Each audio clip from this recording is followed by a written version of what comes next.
Good morning everyone. हमने अभी तक laws of chemical combination, Dalton's जो भी पोस्टुलेट था वो, फिर उसके बाद एटम्स के बारे में हमने कंप्लीट कर लिया था। इसके अलावा भी कई सारे टॉपिक्स हमारे स्किप हो रहे होंगे, ठीक है। जो भी बुक में दिया हुआ है वो सारा कुछ हम डिटेल में यहाँ पे नहीं पढ़ रहे हैं, सारा कुछ ब्रीफ में पढ़ रहे हैं। तो आपको बुक का रेफरेंस हमेशा लेना होगा, ठीक है।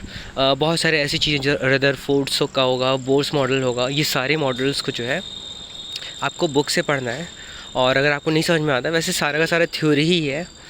ये सारे इसमें कुछ ड्रॉबैक्स थे जिनको हमने जिसको हमने ओवरकम करा, तो एक नया हमने पोस्टुलेट दे दिया, एक नई थ्योरी हमने दे दी, ठीक है। तो ऐसे करते करते जो है सबसे इम्प्रूव्ड थ्योरी बन पाई, जो मॉडर्न थ्योरी कहलाती है, ठीक है, एटम्स से रिलेटेड। तो उसके बाद जो है हमने एटम का जो वेट वगैरह था वो कंपेयर करा था कार्बन 12 के वेट से। कार्बन 12 का 1/12 जो होता है वो फर्स्ट जो भी पीरियोडिक टेबल में फर्स्ट एलिमेंट होता है उसका वेट होता है, ठीक है। तो ऐसे करके ही हम कंपैरिजन करते हैं। तो वो सारा कुछ वैसे हमने क्लियर कर लिया था। और एक और चीज़ कि आपको बार बार बोल रहा हूँ कि हमें जो भी मैं वीडियो में बता रहा हूँ ये थोड़ा सा ब्रीफ में होगा, ठीक है। तो आपको बुक का हमेशा रेफरेंस लेना है। बुक में पूरा डिटेल में दिया हुआ होगा, तो वो अच्छे से समझना है।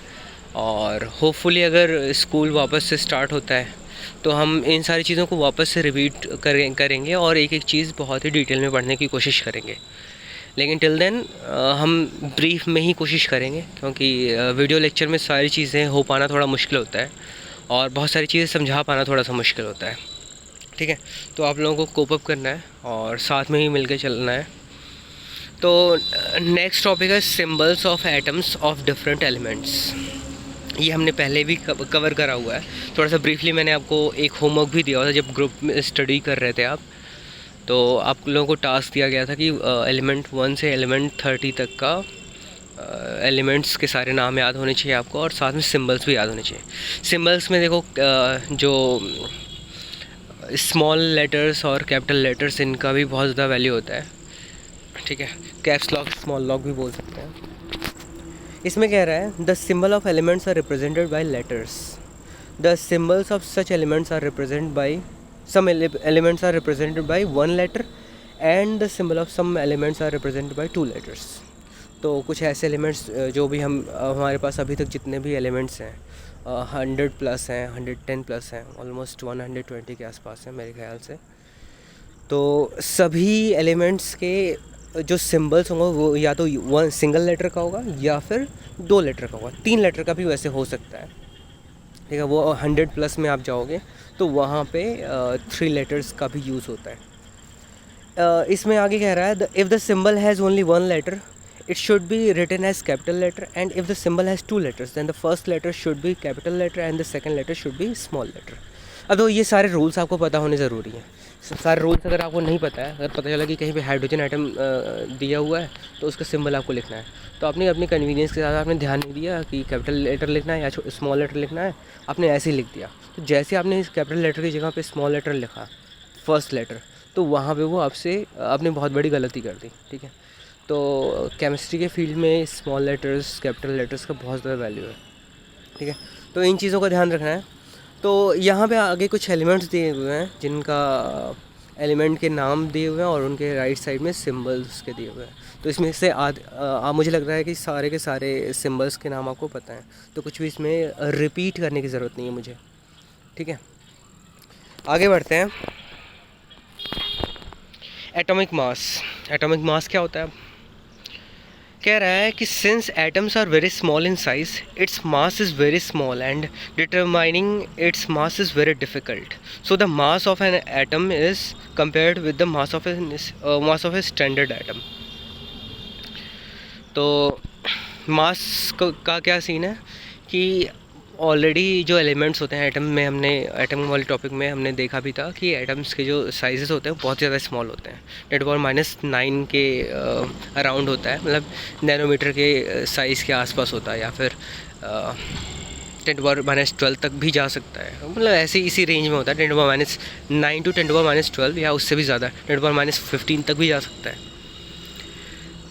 तो आगे कह रहा है कि सो the mass of an atom is compared with the mass of a standard atom. तो चूँकि मास इतना ज़्यादा छोटा है कि हम इसको वे नहीं कर सकते, तो जब हम वे नहीं कर सकते तो हम इसको कंपेयर करते हैं। अब जैसे क्या है कि दो तरह की वेइंग मशीन होते हैं। एक तो आपका वेइंग मशीन है, उस पर आपने कोई भी सामान डाल दिया और ऊपर जो है वो डिजिटल नंबर्स में वो दिखा देता है कि हाँ इतना वेट है इसका, ठीक है। और दूसरा जो हमारे पास वो कन्वेंशनल मेथड होता है, जिसको हम तराजू बोलते हैं, उसको बैलेंस बोलते हैं। तो उसमें एक साइड में हम एक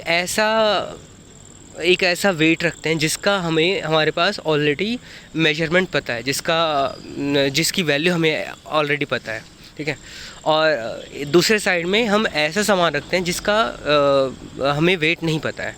तो जब दोनों साइड में बराबर हो जाता है तो हम ये मान लेते हैं कि जिसका मेजरमेंट हमें पता था, जिसकी वैल्यू हमें पता थी, उसके बराबर का वेट दूसरे साइड में हो गया है।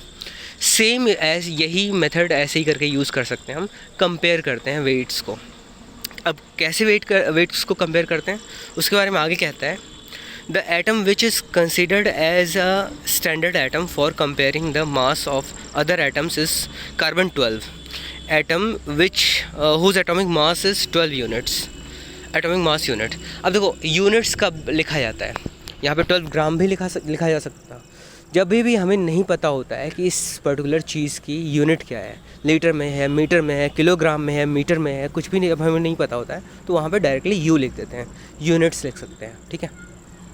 तो अब क्या कह रहा है कि कार्बन के आगे देखो 12 लिखा हो, ये भी इसका भी सिग्निफिकेंस है। अगर सिर्फ और सिर्फ कार्बन लिखा होता तो कार्बन के कई सारे अलग अलग फॉर्म्स में भी कार्बन पाया जाता है, जिसमें कार्बन 12 की जगह पे कार्बन 14 भी हो सकता है, ठीक है। तो इसीलिए ये कार्बन 12 बोला जा रहा है, क्योंकि ये नॉर्मल जो कार्बन होता है, जो नॉर्मली मतलब बहुत ज़्यादा अमाउंट में पाया जाता है जो कार्बन, वो कार्बन 12 होता है, ठीक है। एक स्टैंडर्ड कार्बन 12 होता है। बाकी जो थोड़े बहुत चेंजेस आते हैं कार्बन में, तो वो कार्बन 14 तक जा सकता है, या उसके और भी कुछ उसका एटॉमिक वेट हो सकता है, ठीक है। तो कार्बन 12 ये बता रहा है कि ये जो कार्बन है, इस कार्बन का एटॉमिक वेट जो है वो 12 यूनिट्स का है, ठीक है। तो इसी कार्बन 12 को एक स्टैंडर्ड यूनिट माना गया है। इसी स्टैंडर्ड यूनिट को मतलब ऐसे बोल सकते हैं, अगर हम बैलेंस की बात करें तो वहाँ पे उसमें जो वेट होता है, जो बटखरा होता है, बटखरा मेरे ख्याल से बोलते हैं, तो अगर उस पर वो 1 kg लिखा हुआ है तो वो एक स्टैंडर्ड यूनिट हो गया, वो एक स्टैंडर्ड मेजरिंग इंस्ट्रूमेंट हो गया।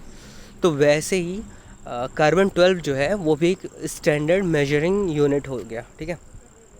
कह रहा है कि 1 atomic mass unit is the mass of 1/12 the mass of a carbon 12 atom.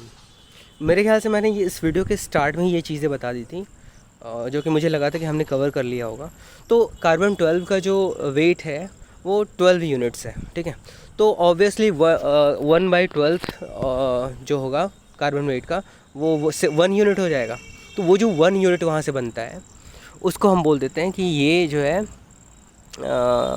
ये जो फर्स्ट एलिमेंट मतलब जिसका वेट कार्बन के वेट से 1/12 टाइम्स है, 1/12 टाइम्स है, मतलब वो अगर कार्बन 12 यूनिट का था तो वो 1 यूनिट का है, ठीक है।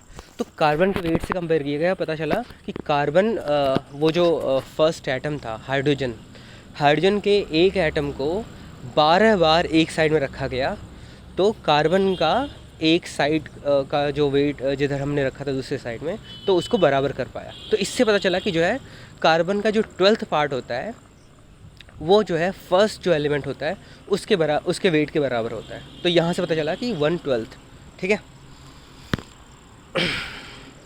तो उसी को 1 एटॉमिक मास यूनिट भी बोल देते हैं, ठीक है। तो मुझे लगता है कि अगर किसी ने आपसे पूछा कि 1 एटॉमिक मास यूनिट क्या है, तो आप बोल सकते हो it is the mass of 1/12 the mass of carbon 12 atom. Carbon के आगे 12 लिखना बहुत ज़्यादा ज़रूरी है, ठीक है। कार्बन सिर्फ लिखोगे तो वो बिल्कुल स्पेसिफिक काम नहीं बोल रहे हो, क्योंकि कार्बन कई सारे फॉर्म से पाया जा सकता है, जिसमें कार्बन का वेट 12 यूनिट्स भी हो सकता है, 14 यूनिट्स भी हो सकता है, और शायद 15 या 16 यूनिट्स भी हो सकते हैं, ठीक है। आगे क्या कह रहा है, the atomic mass of an element is defined as the average mass of an atom of the element compared with 1/12 the mass of a carbon 12 atom. अब क्या कह रहा है कि कोई सा भी एटॉमिक मास हम कैसे निकालते हैं, हम ऐसे निकालेंगे। सबसे पहले क्या करेंगे, एक साइड में 1/12 हाफ कार्बन 12 का 1/12 रख देंगे, ठीक है। और दूसरे साइड में ये दूसरा आइटम जिसको हम कंपेयर करना है हमें, उसको रख देंगे। अब कार्बन 12 का जो 1/12 था वो कितनी बार दूसरे साइड में रखना पड़ रहा है जिससे दूसरे वाले साइड के बराबर हो सके, ठीक है। तो वहाँ से पता चल जाता है कि इस पर्टिकुलर एलिमेंट का जो एटॉमिक वेट है वो कितना है, ठीक है। जस्ट सपोज करो कि कोई सा भी हीलियम ले लो, हीलियम का 4 यूनिट होता है, ठीक है।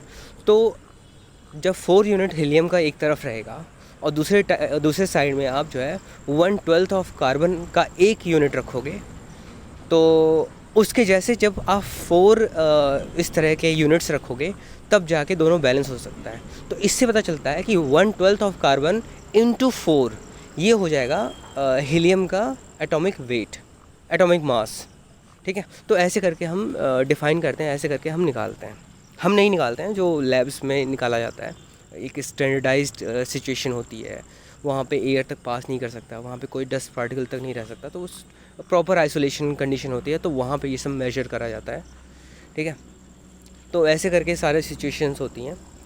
तो आई होप ये चीज़ तो आपको समझ में आ गई होगी कि एटॉमिक मास निकालते कैसे और एटॉमिक मास किसको स्टैंडर्डाइज करके करा गया है और उस स्टैंडर्डाइजेशन का सिग्निफिकेंस क्या है, ठीक है। Atomic mass of some elements, hydrogen का 1 है, कार्बन का 12 है, ये तो स्टैंडर्ड था ही, ये तो सबको याद ही रहेगा। नाइट्रोजन का 14 है, ऑक्सीजन का 16 है। शुरू के एलिमेंट्स को अगर आप देखोगे तो ऑलमोस्ट जो एटॉमिक नंबर होता है उसका 2 टाइम्स होता है एटॉमिक वेट। लेकिन जब बाद के एलिमेंट्स को आप देखना स्टार्ट करोगे तो ये जो है, ये हमने जो एजम्पशन करा हुआ था ये काम नहीं करता, ठीक है। जैसे एल्यूमिनियम का ले लो, यहीं पे डिफरेंस दिख गया आपको, 27 है, ठीक है। सल्फ़र का देख लो 32 है, क्लोरीन का 35.5 है, जो कि क्लोरीन का मेरे ख्याल से 17 होता है एटॉमिक नंबर, तो उस हिसाब से ज़्यादा हो गया, डबल से ज़्यादा हो गया, ठीक है।